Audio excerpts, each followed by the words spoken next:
All right, I think we're going to get going with this book discussion. We want to welcome to the audience. We'll let people trickle in as we get going. My name is Garrett White. I'm a second year at Chicago Booth, and happy to be a part of this book discussion today. A reminder that current state of investing, the other panel, is going on concurrently in salon number 2. But we're happy to have you here with us today. Awesome. Thanks, Garrett. I'm Andy Galpin. I'm a second year at Kellogg. Really glad to have you all with us. And it's my privilege to welcome Dan Cremons, the author of Winning Moves. We're really excited to have copies of Dan's book available by the door as you go out. So if you didn't pick up one of them as you came in, please feel free to help yourself to one of them. If you're listening on the replay, this is your opportunity to buy it online. Dan would be very happy about that. So we're really delighted to bring Dan in and have him talking to us as a community this afternoon. So Dan, the search community, as we've heard in the other panels, is a very community-focused, sharing community. And when I think of private equity, that's not necessarily what I think of. And your book is all about opening up that black box of how you drive value creation in a private equity environment. Can you tell us a bit more about the man behind the book and why you chose to write it? Sure. Hi, everybody. I'm Dan Cremons, really happy to be here. Thank you to Kellogg and Booth for putting this on. This is a really awesome event, and I'm very grateful to be a part of it. I should come clean at the outset before I hit your question head on and just say I'm not a search fund, never been a search fund, can't claim to be a search fund, so I feel like a little bit of a phony in a search fund conference here, but I do have some experience that'll be relevant to this community, which we'll share as we get into it. But that just gives me a lot of appreciation and respect for the people in this room who have traveled that path before or are considering that path, and frankly gives me a lot of humility for me. Quick bit of background on me, only because I think it sets some context for this discussion and the perspective that you'll see in the book. I landed in the private equity arena in 2007. Prior to my start in private equity, I had a little bit of experience in operations management, a bit of experience in institutional investment research. But I kind of, through luck and a little bit of right place at the right time, I ended up slithering my way through the private equity interview process in 2007, landing my first gig, which in retrospect, I was wholly unqualified for. But, with hindsight, 2007 was just a really interesting time to be getting into this space in a sense that, my sneaking into the PE dance in 2007 gave me a front row seat to global economic calamity in 2008 and 2009 and the impact on the small business community, which was just fascinating. But if I were to flash forward, 15 years or so of having been in this space, I spent the majority of my time in PE with a West Coast-based firm called Alpine Investors. Some in this community probably know of Alpine, pretty active in the search fund community, have created a program that is a bit of a yin to the yang of search funds called the CEO in Training Program, both really compelling offerings and opportunities for people aspiring to be mid-market CEOs. And I did a bunch of different things for them over time. I have done deals for them. I've sat on the board of different PE-backed companies, stood up different operating capabilities at Alpine, helped start the CEO in Training Program and grow that program through its early innings. And then I've been a first-time CEO and a CXO in different portfolio companies. So that diversity of experience doesn't necessarily mean I'm any good at any one of these things, but has given me kind of a unique perspective, having seen the private equity game from a few different spots on the field.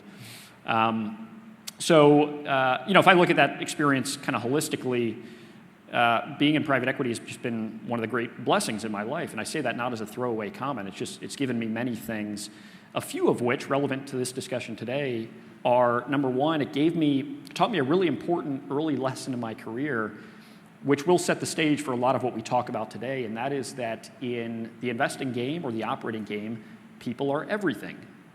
And I know this is kind of a well-worn truism in this community for good reason, but as we'll talk about in a little bit, I just learned along the way, and Alpine learned in its own journey that getting the people part right of the investing equation is critical to long-term success. So that was a big part of my journey. Another big thing that this experience has given me is it gave me a really clear understanding of what I'm good at and what I'm not good at and what I have passion for, which is one thing I hope for everybody in this community, is that you just kind of uncover that and lean into that in your own career. And for me, I learned pretty early on I'm not a deal guy. I've done deals, I've done some good deals, I've done some bad deals, but I'll never be the best investor in the world. And by contrast, the thing that I'm really good at, I can be really good at, the thing that gives me a lot of passion is working with leadership teams to help them create direction, to get aligned, and to get the right leadership team on the field.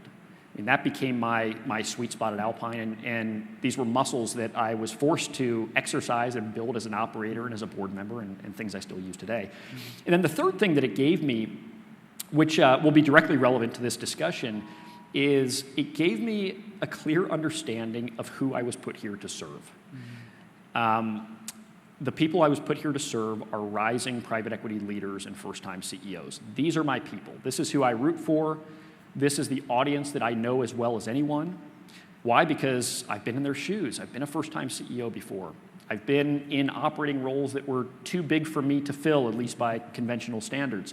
I've been the youngest person in the room. I've been the youngest, younger than my direct reports by 15 years in some cases. I've struggled with a crippling dose, a double dose of imposter syndrome and learned to persevere through it. So many of the challenges that first-time CEOs and searchers face are challenges I've had to encounter in my own career, and this is the audience, first-time CEOs and rising private equity leaders that I've really chosen to build this next chapter of my career into. So I share all that not to bore you to sleep, but to say that this experience, I think, has just set the stage for a lot of what we're going to talk about today and a lot of the perspective that you'll see come through in this book. Yeah, thank you for that background. And before we dive into the specifics of the book, just kind of zooming out on a broader lens, with all that perspective you have from 15 plus years in private equity as investor, first-time CEO, and now with your involvement in the search community, what do you see as the key value proposition of ETA and search in the broader investment community?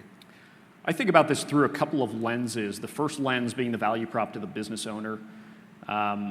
This is all well-known stuff in the search community, but just to remind us, there are something on the order of 2 to 2.5 million boomer-owned businesses out there. Those businesses employ something like 25 million people. These are not 25 million data points in a Census Bureau database, but these are 25 million moms and dads and husbands and wives who depend on boomer-owned businesses for their livelihood. And as we all know, many of these companies are facing a real challenge right now, which is these business owners are aging out and forced to think about, what do I do with my company?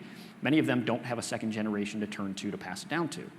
So this creates both a big problem for business owners and creates an opportunity for search funds that search funds are uniquely positioned to capitalize on. So I think, from the business owner perspective, the value prop is very strong and very clear and compelling. From the searcher perspective, if you want to be a mid-market CEO in your career, if that is something you aspire to do, I will pass along to you something that an old mentor of mine told me many years back, which builds the case for the value prop for a search fund. This was, I don't know how many years ago, but I was, at the time, my 5-year goal was to be a mid-market CEO. And so I sat down with my mentor at the time. His name was Mike. He had been a successful CEO himself before. And I said, Mike, what's the secret? Here's where I want to get to. What are the stepping stones that I need to take to get there? And I was expecting him to say something like, well, first go get your MBA, and then you got to go into some management rotational program and spend 2 years here. And I thought there was kind of this path. And he said something kind of unexpected, but it really landed with me. He said, if you want to be a CEO, the best way to learn how to be a CEO is to go be a CEO. And I was not expecting that advice, but I said, Mike, I'm not ready to be a CEO. And he said, you're never ready to be a CEO. So I think this advice really stuck with me, and it is to say that if you want to be a mid-market CEO, the best way to learn how to do that is the school of hard knocks. It's to go get into the arena and do it. And know that you have the backing of investors who have been there and done that, and boards, and this amazing community of other searchers who have your back. But I think that's a big part of the value prop to would-be searchers, is that opportunity to get in the game, and the wealth creation opportunity, the career acceleration opportunity, the chance to bet on yourself and call your own number. These are all the benefits to search, which I think can't be overstated. And then, of course, there's a value prop to investors as well, which I think is pretty easy. Ultimately, the money goes where the returns are. This asset class has performed really well over time, and you're seeing more and more money come into this space for good reason.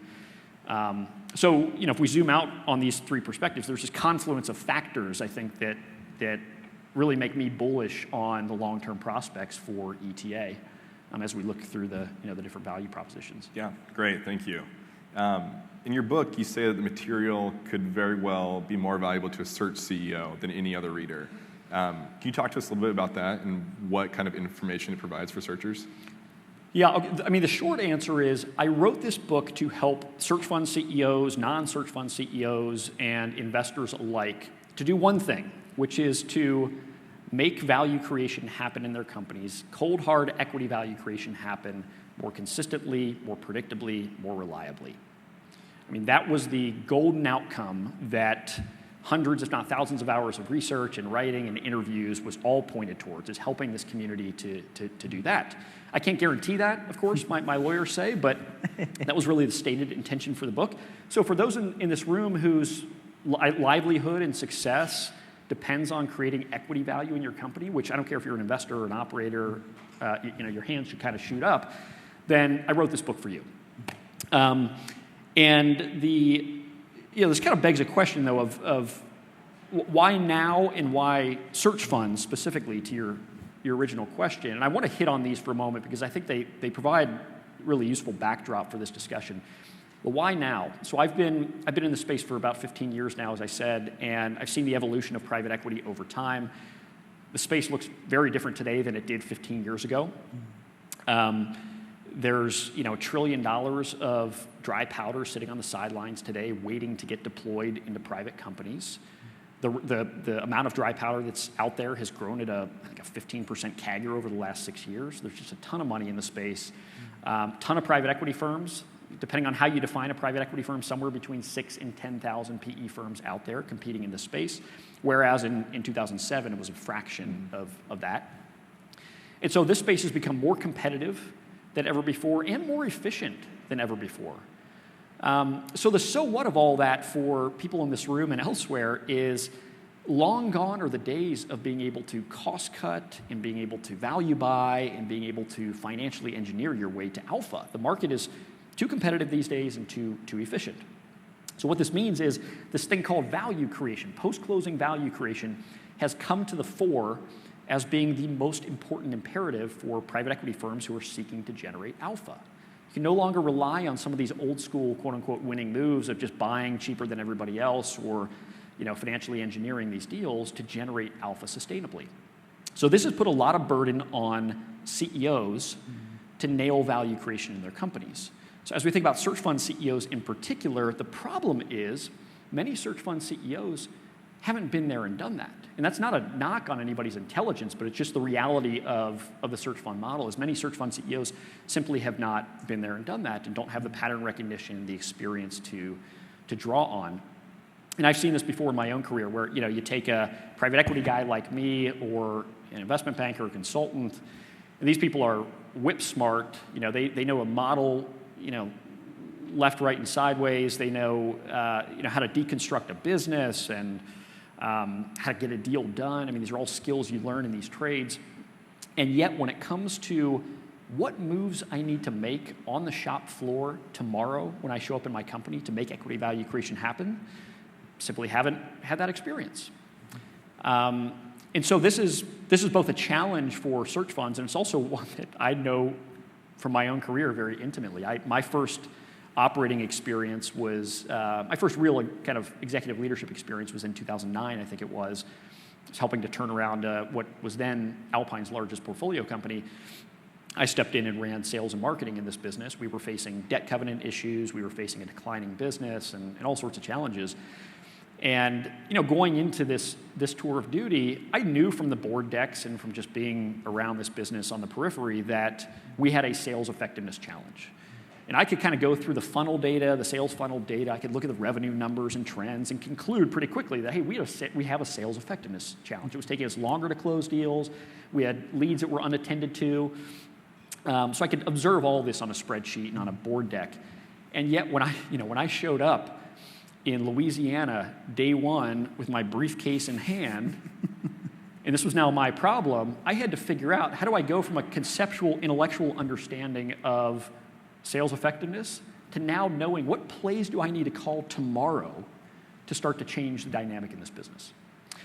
So I share all that because, I wrote this book in many ways as the book that I would have wanted to have when I showed up in Louisiana day one with my briefcase. And my hope with this book is if this can, flatten the learning curve for search fund CEOs and non-search fund CEOs alike, even by a few degrees, by virtue of the, kind of been there, done that wisdom that's packed into this book, then that is more than enough reason to write a book and spend the time to do so.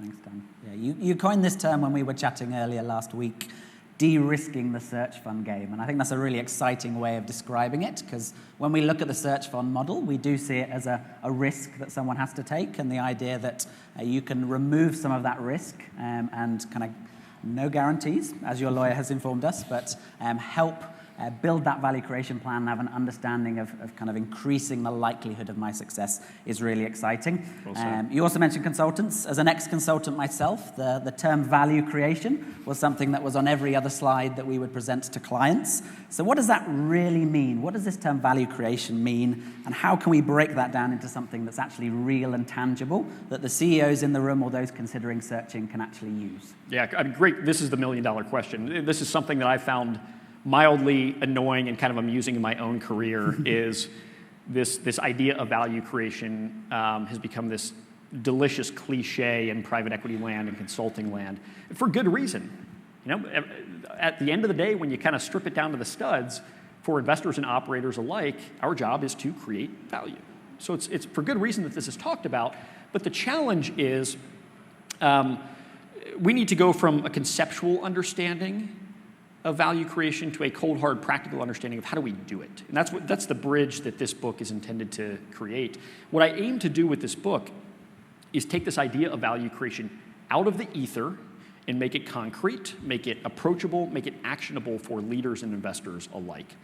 And so the way that I did this, I'm going to give you a little preview of coming attractions here if you haven't seen the book yet, but the way I did this is first said, when we talk about value creation, creating equity value in a company, there's 5 basic ways we can do this. Let's just start at the 100,000-foot level. There's 5 basic ways to create equity value. You can grow your revenue, you can expand your margins, you can do strategic acquisitions, you can pay down debt, and you can expand your multiple. So whereas you bought a business at 6 times, you sell it at 8 times, that creates equity value.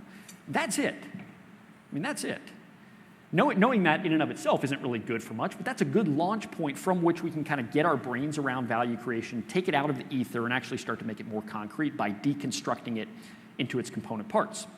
So I then take that the next layer and say, okay, let's take each of those 5 things, let's break those open. Let's kind of apply the same treatment, deconstruct those. So if we focus on revenue growth for a moment, revenue growth is something that is one of the 5 levers that I'm guessing most search fund CEOs are going to want to pull in their business. And it turns out there's like 6 basic ways to grow revenue in a business. You can keep the customers you've got, AKA customer retention. You grow the customers you've got, AKA customer expansion. You find more customers in your current markets, AKA market penetration. You go into new markets, whether those new markets are new verticals, new segments, new geographies, call that market expansion.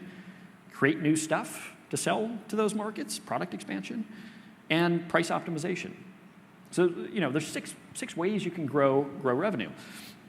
But then the third layer of the cake, just to frame out this whole idea for you, is really those first 2 layers are intended to just help us think more clearly about value creation by way of deconstructing it into its more approachable component parts. So that's kind of the first 2 layers. The third layer is where the money is made, and this is where we get into the meat and potatoes of value creation. To each of those building blocks, what I've done in this book is pinned proven, actionable, winning moves that operators can go make to make each of those drivers drive in their business. And these winning moves didn't come out of a textbook somewhere. They came out of a little bit of my own experience, having been a student of this game, just seen a lot of things in my career. But more importantly, they came by way of 60 to 70 interviews I did with other mid-market operators, investors, operating partners. Within that group, there were something like 12 to 15 10-baggers is what I call them in the book. These are operators who have delivered a greater than 10 times return on invested capital. So I was very selective in picking people who I knew had some things to say that were credible on what are the winning moves we can make to go make each of these drivers drive. And that's where the rubber meets the road here is, again, being able to serve up kind of an arsenal of winning moves that operators can choose from and go make in their business. And you mentioned kind of interviewing these 10 baggers. What's kind of one piece of wisdom that's stuck in your head from one of those interviews that you'd like to share with the audience today? Big piece of wisdom. One that may, one interesting thing that came out of discussions with a lot of operating partners who are working with multiple CEOs and multiple portfolio companies. I asked them, what's the biggest value creation trap you see? Well, we'll look at the things to do right, which we call the winning moves, but there's also the traps. How do we avoid the downside? And the thing that kept coming up was this tendency to take on too much, and thereby becoming unfocused and spreading our efforts too thin. This was a resounding theme I heard on the part of operating partners. And it's interesting. There's interesting psychological reasons as to why I think many of us tend to take on too much and therefore spread ourselves too thin. But this is a big trap that we see in value creation. And this book has 105 things in it.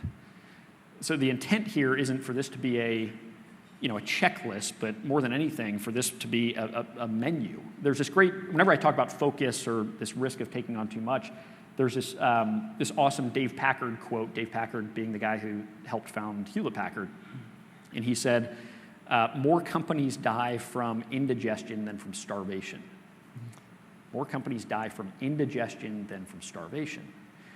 So sticking with this food metaphor for a second, this book is not it's not a checklist of things that you should go kind of work your way down, but rather it's a menu of options. It's almost like this Cheesecake Factory menu of value creation playbooks, in a sense that there's a lot of good stuff on this menu, a lot of stuff that is proven and actionable and will create equity value. And yet, we as operators in our businesses only have so much stomach space, only so much organizational capacity, only so much resource and time in the day and budget. And so the name of the game here to avoid this risk that we heard from all these operating partners is being selective and choosy as to biting off the winning moves that are going to have the highest, caloric content per ounce of resource or per ounce of budget dollar or per ounce of time, and being really focused on focus. So we're all smart people. We all know that focus is important. Get to the next point. In this book, I advance some ideas on how do you actually do that. How do you know if you've achieved the right level of focus? So there's a few things to reference in the book that speak to that. And this is a lot of the work that I'm doing with leadership teams today is helping them early days in their investment cycle to determine what are the vital few, what are the big rocks we need to focus on in the business, and applying the right level of focus to moving those things a mile instead of moving 105 things an inch in their business. So speaking of that, in prioritization and keeping that focus, you talk a lot in your book about getting off to a strong and a fast start as a CEO. What do you say to a searcher, because I know there's a lot of those in the community who, as a first-time CEO, may not have all the reps that you've been referencing, who just adopt the policy of do no harm versus wanting to start fast and hard at the new company? Yeah, I think at the outset, just saying out loud that, this first 100-day period, I know this gets talked a lot about here, so most get the joke on this, but this first 100-day period is critical to success. And when I comment on your question in a moment, but I think that's a useful launch point for this discussion on the first 100, just recognizing how critical this is. There's the old adage old mantra that many of us who have done athletics even as a kid have probably heard, which is a strong finish wins the race. And whenever I say this, I can hear my old soccer trainer or wrestling coach in my ear saying, finish strong, finish. This was kind of worn into us early in our athletic careers for many of us. And, in an M&A context, finishing strong is, of course, important. You want to have momentum and traction going into a sale process. And yet, over the course of my career, I've become more and more convinced that it's really a strong start that puts you in a position to ultimately win the race. So if we take this out of sports metaphor land and actually bring this into the real world, talk about your question, the question is, what constitutes a strong start? And there is this age-old debate that many private equity folks and search fund folks have had, which is a strong start, is it starting aggressively and taking decisive action quickly? Is it having a bias for doing no harm or waiting and seeing? Is a strong start working through the 84 things on my investor's checklist? Is that really what a strong start is? Is getting a new financial package out? What is a strong start?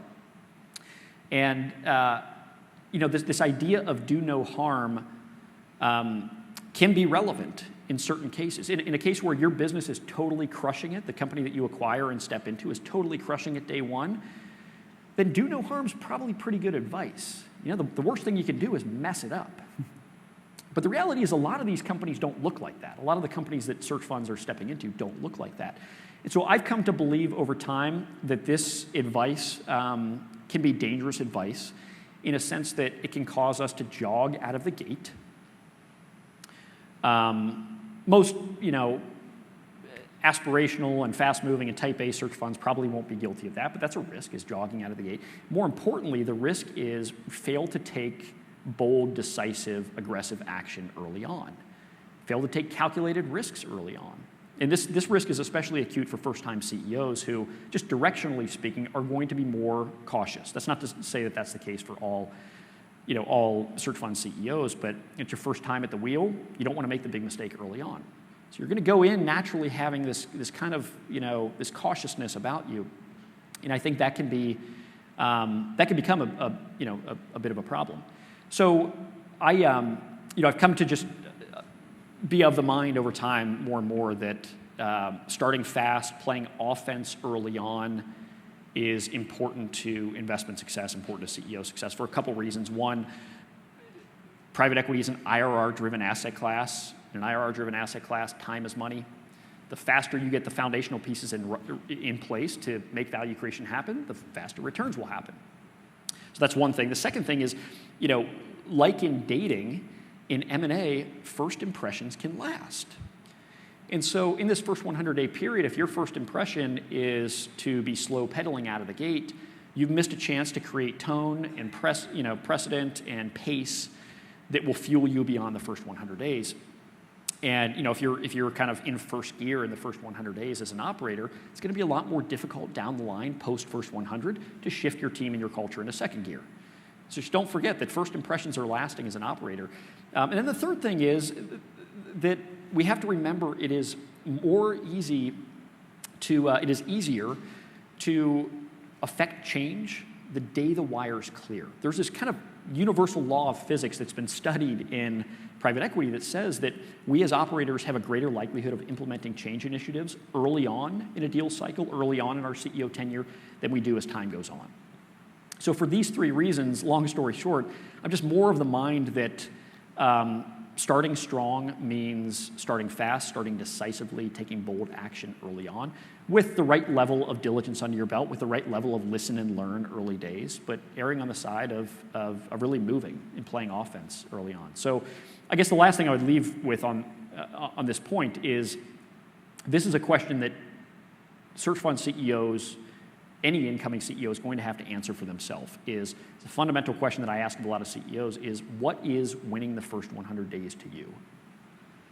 Let's define that situationally. Let's look at the context you're stepping into. Let's look at your own disposition as a leader, your own tendencies as a leader, and let's answer the question, just get really clear on what is winning the first 100 days in this situation. So we've talked about why it matters, but to your point, what is that framework that you provide the searchers or first-time CEOs? What does winning the first 100 actually look like? The mental model I've come to over time, I call the 5 S's, because every business framework needs some sort of acronym or alliteration, of course. Let me run you through the 5 S's. And these aren't gospel, but these are 5 things to be thinking about and solving for, kind of irrespective of the situation you're stepping into. The first is sense of urgency. Speed matters, speed wins, move quickly and decisively. We've beat this one up pretty good now. The second one is strong relationships. This gets talked about a lot, so I know people get this, but ultimately as a CEO, your success lives and dies by the relationships you build with your investors, your board, your executive team, your organization, all the stakeholders involved. And so being intentional about investing in those relationships early on in the first 100 is essential for reasons we all know. If you're trying to, it's almost like motor oil is to a race car. If you're trying to accelerate your business, not having foundational relationships in place will create friction that will slow you down. So just over-indexing on that early on, I think, is essential. The third thing is shared reality. Shared reality. Shared reality is sitting down with your investors, your board, your leadership team early on in the deal and getting on the same page as to the fact-based, objective, data-driven reality in which this business is living. So what are we doing well, as evidenced by the numbers, the data, the perspective and anecdotes around the table? What are we doing well, in customers' eyes? What are we doing well based on the diligence that was done pre-deal? What are we not doing well? What are the big choke points in this business? What are the risks in the business? What are the bright spots in the business we can double down on? This is what I mean when I say just sitting down and having a level-setting conversation around where are we today. This is the shared reality, the third S. The fourth S kind of piggybacks on that and says we need, in the first 100 days, to establish a shared direction. So, if we're shoving off the dock in the first 100 days as a unit, as a board, as a CEO, leadership team, and organization, we got to be clear on where we're headed. We need to be clear on, roughly speaking, how are we going to get there? Are we pointing the boat in this direction or this direction? We need everybody to be rowing in the same direction towards that. And so this classically manifests as a vision, a strategy, and a value creation plan. So investing in creating that shared direction in the first 100 is essential. And then fifth, but not least, certainly, is a solid team. And this got talked about in the last panel. I know this is kind of widely accepted in the search fund community, but the faster you get the right team on the field, the faster you can move. So these are the 5 S's. And again, this isn't gospel, but these are 5 things as I'm sitting down with CEOs who are about to head into a new situation, a new company. These are the 5 pillars we come back to and say, hey, are you spending the requisite time to build foundational relationships? Have you sat down and actually level set with your investors on where the business is today? Have you gotten everybody on the same team, same page as to where we're going? It's crucial stuff in the first 100. If I was to press you a little bit, what's an example of how you've used this or failed to use this in your background that really brings the 5 S's to life for us? Failed to use it failed to use it often. We used to think, I shouldn't say we. Early on in my private equity career, the post-closing model and approach was, hey, we close the deal. This was back when I was doing deals and also kind of sticking around post-closing to serve on the board and what have you. We would close the deal. Everybody would catch their breath. We would,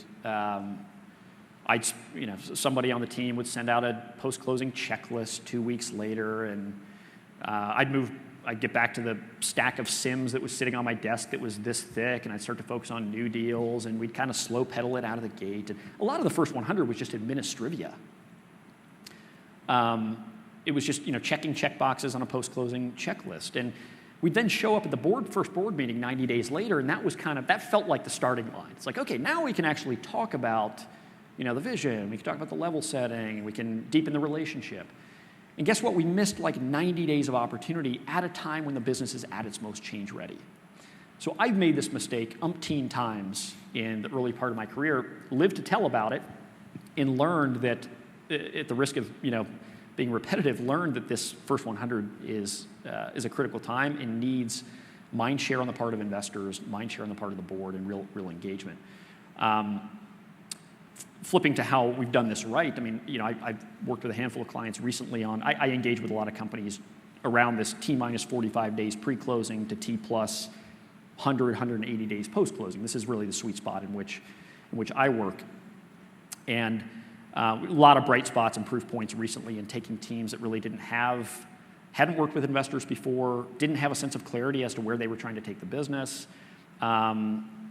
hadn't been working with investors who hadn't really been accustomed to investing in relationships with their operating teams. They kind of said they did, but they weren't, voting with their time, and putting together a program that helped these businesses to get off to a clear, a focused, and a directed start in the first 100 days. And it just puts some wind at your back, gives you some momentum, and helps to get the flywheel spinning the more we start investing in these 5 S's. Great, thank you. And we started kind of this conversation around value creation, and some experts have proposed there are 105 different ways to drive value creation. But in our conversations kind of leading up to this, you talk about kind of one overarching key driver that makes the difference in this. Regardless of which one of those 105 you're using, there's one thing that's most important to that. What is that, and why is it so important? Yeah, this one driver comes into play in chapter 14 of the book. Let me give you all a little bit of a spoiler here. The first, 75% of the book is about what we've talked about so far. It's about deconstructing value creation, pinning actionable winning moves to each of these levers. And then we get to chapter 14, which is somewhat of the mic drop moment in this book. Basically, the message that I'm trying to share in chapter 14 is, Mr. and Mrs. Reader, thank you for making it this far. I hope this has been useful. By the way, everything we've covered in the first 75% of this book, at the risk of selling against my own book, doesn't matter a lick. It's not worth a dime unless you have two foundational things in place. The first is a high-performing, fit-for-purpose team on the field. And the second is a culture that brings out the best in people, a culture that is conducive to making your value creation plan that you came up with in the first 75% actually come to life. And so, not by not nailing these two things, you negate the value of having a value creation plan. This is commonsensical to many of us. A great fit-for-purpose team is going to accelerate value creation. A weak team or a team that just isn't fit for the mandate will be a drag on value creation. So this is really the point I'm trying to drive this book to, and it's to say that fundamentally at an elemental level, at like an atomic level, these businesses that we're investing in, let us not forget, are just a bunch of people. In order to accomplish the mandate, we need to work through people. And there was this old saying that this guy who I knew at a formative chapter in my career shared with me that at the time kind of whizzed by me. I thought it was just one of those business platitudes and wrote it off. And somewhere later in my career, I said, I think he's got a point. He said, and he's probably 90 now. He's one of these older Yoda-like creatures who's just been around the block. He's a multi-time CEO. And he said, the deeper I got into my career, the more I realized that these companies are nothing more than a bunch of people working with other people to do stuff for people. And again, the first time I heard this, it just kind of whizzed by me. I was like, yeah, get to the concrete stuff. But later on, the more I realized that he's so right. At an elemental level, people are the building blocks. People are the key input that we have to work with as operators in order to deliver the output, which is results. And so I know that many people get this intellectually. Many get it practically too, if you've led teams before. But the importance of really focusing in on people as a meta lever in the value creation game is crucial. Can you bring that to life for us in your past? How has that lever impacted value creation, both positively and negatively? Yeah, I think at the outset here, it's useful to acknowledge the reality when it comes to people in a private equity deal. I want to share two kind of stats that I think nicely illustrate the point. There was a study done by Alex Partners, which is a consulting firm. They've done this study for many years running now. The 2020 study survey of private equity leaders and operators alike. Something happened during the 2020 study that had never happened before, which is these two groups of people were in agreement on the factor that is the most correlated with a strong exit in a private equity deal. And that factor was talent and leadership. And so there's widespread recognition in the PE sphere that talent leadership is important and getting it right is important. And yet, we also know, here's stat number 2, we also know that 92% of leaders have admitted to being slow to the punch on getting the right team aboard and have paid the price for it. And I certainly know that who in this room has made this mistake before? Live to tell about it. I've made this mistake more times than I can care to admit, is just being slow to make the needed change to field a high-performing team in these businesses. So, earlier in my career, I said, I was I didn't know these stats yet, but I knew that this was a thing that we needed to get right early. And so I started to think, if I am, as a human being, as an operator, am predisposed to getting this wrong, into being slow on getting the right team into place. And by the way, getting the right team into place doesn't just mean firing people. It's promoting people, repurposing people you already have into roles that can allow their talents and passion to shine. It's retaining people. In some cases, it is removing and upgrading people. So I need some sort of forcing function in my life, in my work, to help me avoid becoming a statistic and really pressure me to put the requisite thought, mind share, and decisioning to this early on in the deal cycle. So I came up with this kind of 5-step thing that I'm going to share with you because I think it can be useful for other operators in the way that I use it all the time with teams I work with. Step 1, when it comes to how do you actually go about figuring out how to get the right team on the field, step 1, start with your thesis. What is the deal thesis here? What levers are we trying to pull to make value creation happen?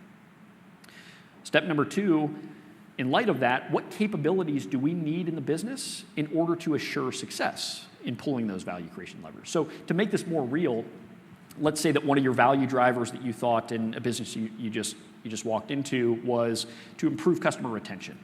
Hey, customer retention's at 85% today. We think based on benchmarking, based on comparable businesses, retention should really be at 93%. There's value creation opportunity to be had there. Great. Stipulating that up front, getting aligned with your board on that being a big imperative is step 1. Step 2 is then, what capabilities do I need in the business to get from 85 to 93%? This becomes a thought exercise as well. I probably need a really good head of customer success. I need a certain amount of really well-performing account management capacity. I need a product that's sticky, is going to be in delivering value for customers. It's going to be inclined to be renewed. I need certain tools and systems to monitor customer health so I can proact on churn risk. So you start to work through in your mind, what are the capabilities I need in the business? So that's kind of step 2. Step 3 is, what do I have relative to that today? Which of those capabilities do I have, which do I not? Step 4, where are the gap areas? And some of those capabilities are technology or process or system. Many of those capabilities are going to reside within human beings. And so that then sets the stage for this step 4 of the figuring out where your gaps are, sets the stage for step 5, which is, what moves do I need to make to plug those gaps, thereby putting my value creation plan in a position to get off the ground? And I call this, just very tangibly, I call this your people plan. This is the peanut butter to your value creation plan's jelly. It's the ham to your value creation plan's cheese. This is the complement to a value creation plan. The value creation plan says, what are the winning moves that we're going to make value creation happen? The people plan says, who do we need around the table to ensure that those winning moves are going to come true? So this is this is not revolutionary stuff, but just having a forcing function early in a deal life, if you're an investor or an operator, to sit down and work through that in your mind and work through that with your team and your board is crucial. And it really, again, becomes a great forcing function to just cause you to make the needed decisions early on to get the business off to a good start. Yeah, great. So I see 2 challenges for searchers once we've identified we're either missing a gap on the team or we need to make that change. The first is that kind of psychological thing where I like to be a nice person. I don't want to fire someone. So what advice do you have for kind of getting over that psychological barrier and making sure we take action on that plan quickly? And then the second side of things, this came up a lot in the case competition in one of the entries, that the solution was a lot of hiring of high-resource individual A players, get them on the bus, and that will solve all our problems. But a lot of the businesses we're acquiring in the search fund space don't have the cash flow to support even one Kellogg or Booth graduate, let alone a whole team of them to help kind of drive value within that. So how do you address those 2 challenges we have in the search community? On your first one, I just want to say at the beginning that, man, I get this challenge, this reluctance to fire people. People's livelihoods, never fun, it's never easy. And so whenever I've been in this position, I've tried to remind myself of the same things that I share with others and the things I'll share with you here, which is Number one, we have to ask ourselves a question of, do we want to be nice or be successful? Do we want to be nice, or do we want to deliver on our core mandate of building a business and delivering investor returns, which is why we're getting paid a paycheck? So that's kind of one little thing I just kind of nudge myself and remind myself of in these situations. The second thing is the recognition that nobody wants to be in a position where they're failing. And so when I've had underperformers on teams of my own before, oftentimes, in a lot of cases, it's because of a lack of leadership or lack of effective leadership. In some cases, it's because they just weren't in the right spot for them. I've had people on my team that were in roles that just didn't play to their talents and passion, and so we had to move them out of the business because we didn't have a need for their talent and passion at the time. But committing to them that you're going to help them to find a greener pasture, find them a place where they can do their best work, I think is a way to mitigate some of the reservation that leaders have, is just remembering that ultimately this is about putting human beings in a position to be successful. If they're not succeeding in your business, where might they be successful, and how do you help shepherd them towards that? That's another just thing I think about when it comes to making these tough decisions. As for the reality of the matter that you're describing, which is it's idealistic to sit here and say, in kind of hand-wavy terms, let's just get a bunch of A players into these businesses and get rid of the B's and C's and just chalk these businesses full of A players. I think that's a useful frame of mind, and yet when that idea meets the practical reality of the fact that these are small, mid-sized companies with a small budget, there's a few things that I think about when it comes to how do you translate these principles into that cold, hard reality. The first is, one piece of advice that I would give operators who are wrestling with this is make it a priority early days to go on the hunt in your business for latent, unexploited, untapped talent. You will find, if your experience is anything like mine, you will find it in your business. There's this phenomenon I see a lot, and many others in this room have probably seen this before too, in small, mid-sized company land, where it's like some of these people are kind of beach balls held underwater, where there's a lot of latent potential energy in these human beings, and yet it has been suppressed. It has been kept underwater, whether by bad management, whether by having been in a position that just didn't align with their talents. And so one thing I like to do when I'm new to a situation is go on the hunt for talent. And this was spoken to in the last session, but this requires sitting down with the people on your team, getting to know what they're great at, getting to know what their passion is, and asking yourself as their leader the question of how can I make better use of that in my business? And oftentimes what you'll see is that you can actually create A players from within, people that are better suited for a different job, in a cost-neutral way.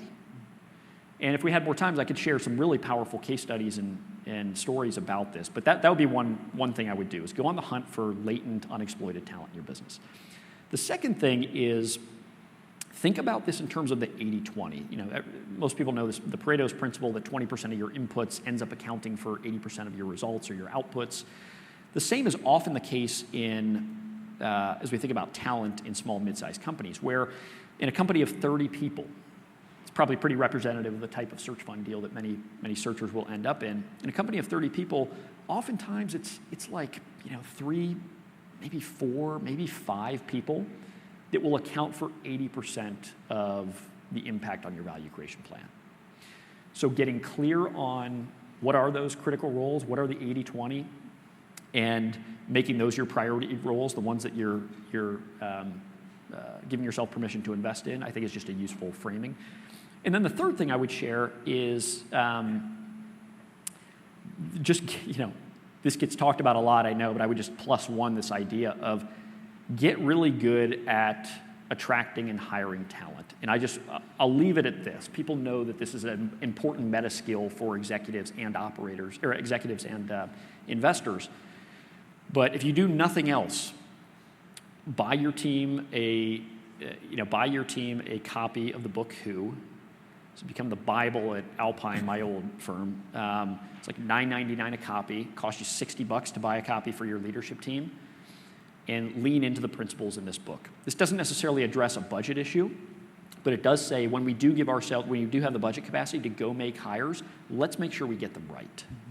Let's not incur the massive staggering cost of being bad at hiring, which a lot of these small, mid-sized companies just don't have this bone in their body.